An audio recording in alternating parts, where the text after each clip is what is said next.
It feels like a whirlwind in here today.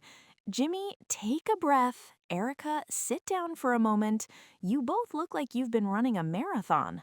I have so much to do, Nanny. Projects, cleaning, soccer practice. It never stops. How does anyone ever finish everything? That is a very big question, Jimmy. Even the one who created the whole universe had to answer that same question. After 6 days of creating the stars, the oceans, the animals, and us, the world was humming with life. It was busy. But on the 7th day, the Torah says God finished his work. And then he did something very surprising. He stopped. He didn't make a single new thing. He just rested. But Nanny, why would God need to rest? He's all-powerful, and why did he make a whole day just for doing nothing? Isn't it better to keep creating more beautiful things? You see, Jimmy, on the 7th day, God finished the work he had been doing, and so he rested on the 7th day from all the work he had done.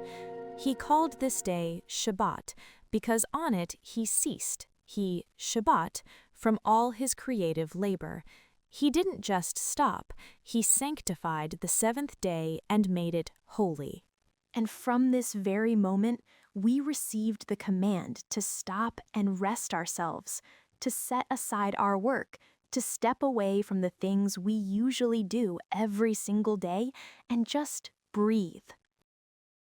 Now, children, tell me, why do you think it is so important for us to have a day like this? But what do you do on a day where you do nothing? It sounds a little boring, Nanny. That's the secret, Jimmy. It's not about doing nothing, but about being something. Let me tell you a story. For 6 whole days, a master artist splashed colors across the sky, molded mountains with giant, gentle hands, and whispered life into every creature. Can you imagine the buzz? The lion's first roar, the monkey's first chatter, the whale's first splash. It was a symphony of creation. Like when God painted the sky blue and made the fluffy clouds drift by for the first time. Exactly, Erica. Imagine the sound of a gentle whoosh as the clouds drift by for the first time. But on the 7th day, the artist did something just as important as painting. He stepped back. The Sabbath is like a pause button for the entire world. Just as a painter steps back to admire their work, the Sabbath invites us to step back and appreciate everything around us. It's a special time to enjoy what we already have, instead of always looking for something new from the outside. We stop reaching for more, and we start noticing the beauty that is right here in this room and in our hearts. It's a chance to hit the reset button, to eat slow meals, to tell stories, and to notice how the birds sing in the morning. It's the day we remember that the world can keep spinning even if we take a break, because we are resting in God's hands. But if I stop, my work won't get done. I'll be behind everyone else. Actually, Jimmy, it's the opposite. When you rest, your soul gets stronger. It's like charging a battery. If you never plug it in, the light goes out. The Sabbath reminds us that we are not just workers or students. We are human beings, created in God's image. Let's find our quiet place with this song. Jimmy, Erica, will you help me? Put down the building blocks, put down the pen. The week is all over. Let's count up to 10. 1, 2, 3, 4, 5, 6, 7, 8, 9, 10. Our toys are all resting. The crayons are still. while the golden sun hides right behind the hill. We don't need to hurry, we don't need to run. The time for just being has finally begun. I can feel the quiet, Nanny. It feels like a warm blanket. In this quiet moment, I'm simply right here. The beauty of everything feels very near. I'm resting my mind so that I can grow, like a flower that waits in the soft white snow. Wait, if the flower is waiting in the snow, is it still growing inside? Yes, Jimmy, it's a brand new beginning, a light in the dark as I carry the Shabbat, my own holy spark. I breathe in the peace, I breathe out the day. The rush of the week is now far, far away. In the garden of rest, I am happy and free, just being the masterpiece God made of me. That was a nice song, Nanny, but my brain is still thinking about my castle roof. Me too. How can we really rest when there is so much work? If we don't do our chores or finish our projects, what will happen to us? That is a very brave question to ask. It leads us perfectly to the story of a man who decided that honoring the Shabbat was his most important project of all. In a certain city lived a man named Joseph. More than anything, Joseph loved the Shabbat. Throughout the week, only bread and water were served at his table, but in honor of the Shabbat, he would buy fish, meat, and wine. All week long, Joseph would save money, collecting coin by coin, until on Friday he would go to the market with a wallet full of coins and a heart full of joy to buy various delicacies for the Shabbat. When he did not succeed in saving enough money to buy food in honor of the Shabbat, he would borrow money. All the townspeople knew how much Joseph loved the Shabbat, and therefore everyone called him Joseph who honors the Shabbat. In Joseph's city also lived a very wealthy man. On his table, fish, meat, and fine wine was served every day. He had a magnificent house and many possessions, and he lacked nothing. One day, the Chaldean stargazers said to him, "In the future you will lose all your possessions, from your shoelace to your house. Everything you have will pass into the hands of Joseph, who honors the Shabbat."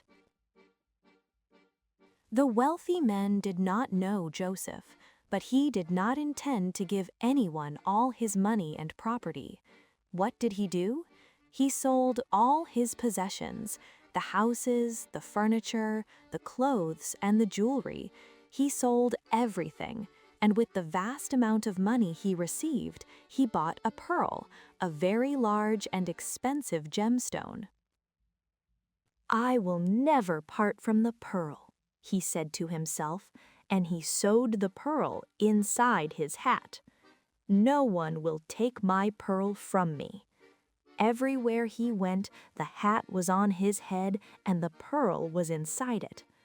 As long as the pearl was with him, his wealth was with him. One day, while he was crossing a bridge, a wind suddenly blew and sent the hat flying off his head.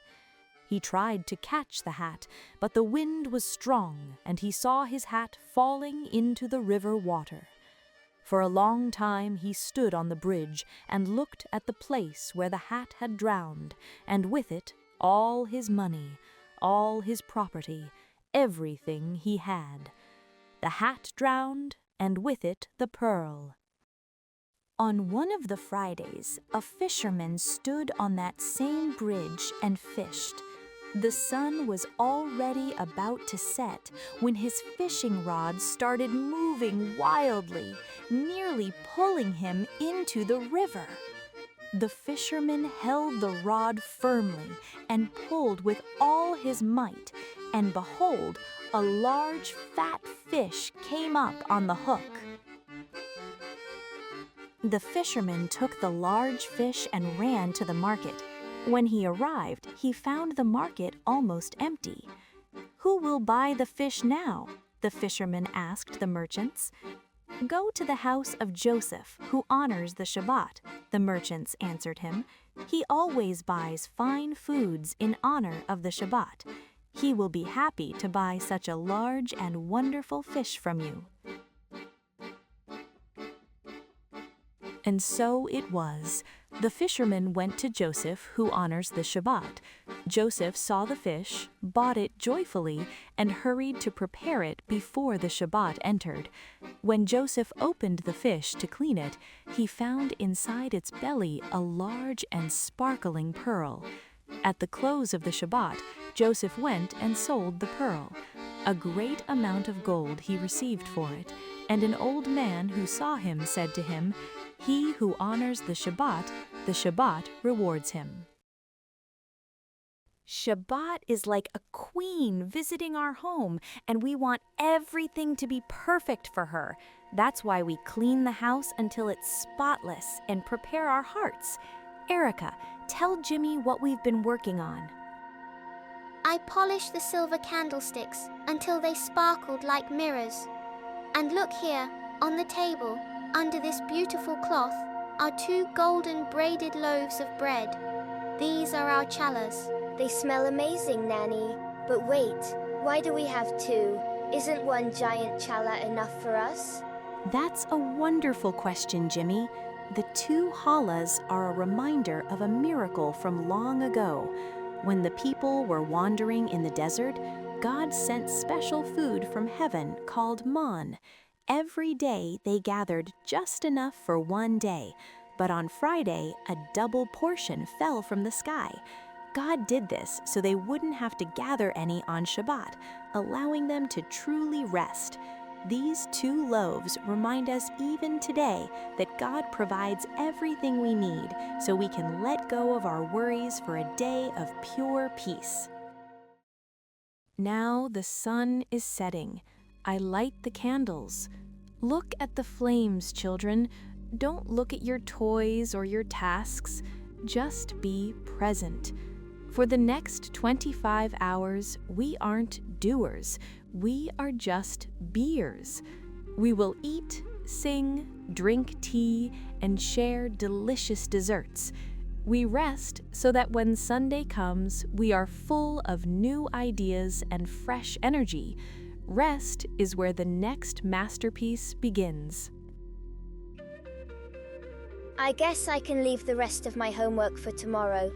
I feel better. That's the Sabbath spirit, Jemmy. Next time, we'll step inside a beautiful place called the Garden of Eden and learn about the very first choice Adam and Eve had to make. Thank you for sharing this peaceful moment with us. If this journey into the secret of rest touched your heart, please subscribe to our channel and join our growing community. We would be so happy to have you with us. And here is a small favor. Please share this video with at least one person you know who needs a little Shabbat rest in their life right now. Let's spread the peace together.